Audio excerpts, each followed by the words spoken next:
Hello, my friend. Stay a while and listen. What's going on YouTube? It's Filthy and we're back with another video. Today we're looking at how to get the Necro Ethereal items just as easy as you can. Now I'm guessing a lot of people are going to be starting Monk next season just simply because Inners looks like it's going to be absolutely amazing. Necro is a solid start, it always is with Corpse Explosion. You can get yourself to 70 very fast, but with Bone Spear being nerfed, there just aren't many fun, really easy Gion 90 plus casual Necro builds that you can set up. So with that in mind, I'm thinking most people won't start Necro, they'll come to a Necro later. So what I wanted to do was show you a build that will get you the Ethereals pretty fast and still be a fairly efficient use of your time. So before we do jump in, as always, thumbs up is greatly appreciated. Discord link in the description, and come say hi on Twitch opening week if you can.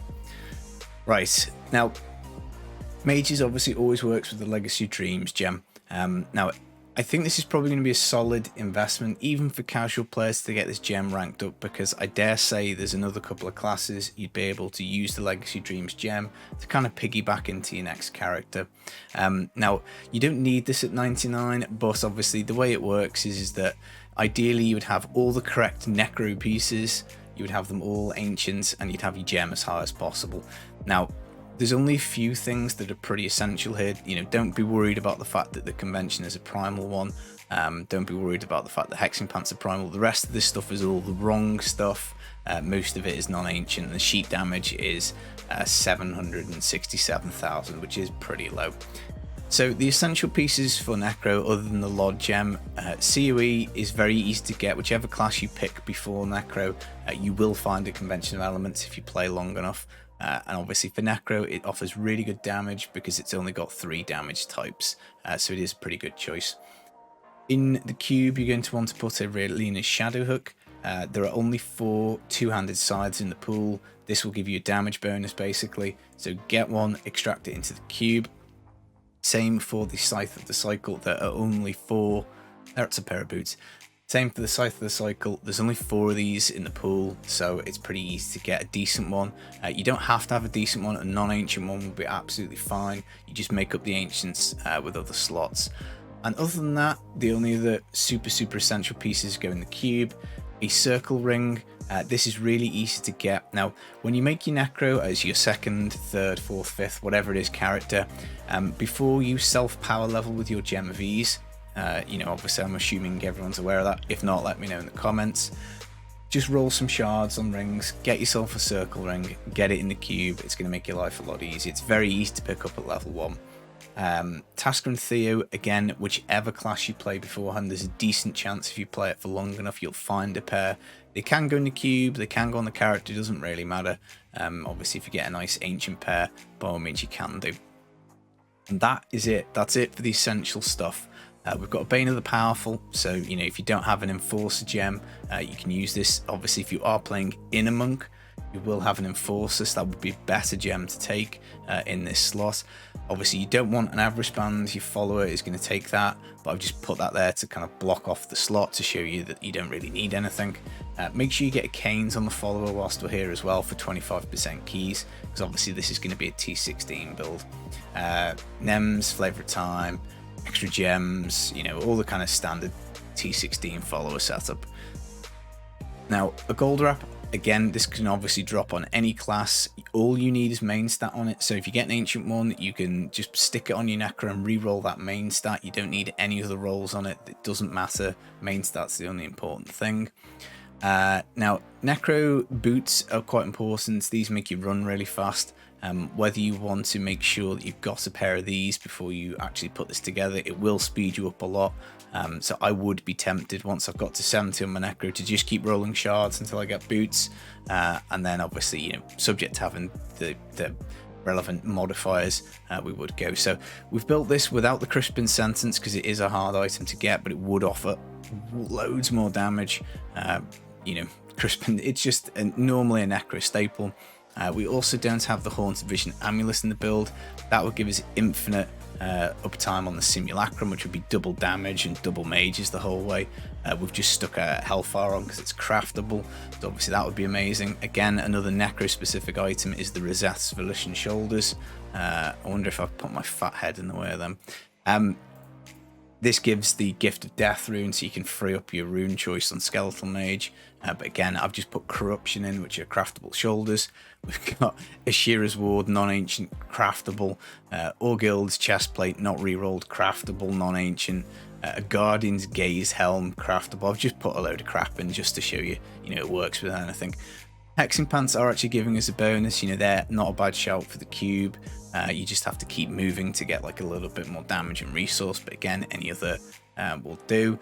You'd normally take a Requiem Cereplate here to give yourself a bit more essence, but again, it's a Necro specific item, so you're not going to have it when you start. Reaper's Wraps are craftable. These, you have to kill Malthael any difficulty past 70 to get the plans, make a pair with physical on and crit chance, and just try and make sure they're ancient, because obviously Legacy of Dreams. You want to get yourself an offhand. Any offhand will do for the Necro. Just roll some shards, upgrade one in a cube, just simply because it rolls with damage. And it is quite important. Mage damage if you can get it on that. Mage damage on the boots if you can get it. Crit or mage damage on the helm. As I said, I deliberately haven't rolled this stuff just to keep the sheet damage quite low. And as we say, we're missing some pretty big Necro items here, but we will still flatten at t16. So what I would basically do is get this built, with the modifiers. They're the only two that you'll need, and then after that, you should be pretty much good to go. I'd wait for Stuart's Greaves. You'll get an offhand for free essentially, and then yeah, you'll be able to just jump in and do t16. Now, I wouldn't do a GR90 build with Necro. I just think it's going to be a bit hard. So there we go. Nice start. We get the Condi, but we proc the cheat death. It's always the way, isn't it? No gold. But yeah, Bone Spear will probably be okay next season, but you're going to need an Ethereal item. Legacy of Dreams Mages will be good for speed farming, but you're going to need an Ethereal item to do that. Corpse Explosion on Legacy of Dreams, again, will be quite good on the Necro, but you're going to need an Ethereal. Basically, lots of the Necro stuff is going to be quite fiddly. You need, hard to get pieces, I think, to perfect a build. So I think doing it this way and just getting your keys on Necro for a little bit, even if you're only farming like a few keys at a time, and fingers crossed you'll get those 3 Ethereals that you need whilst playing this.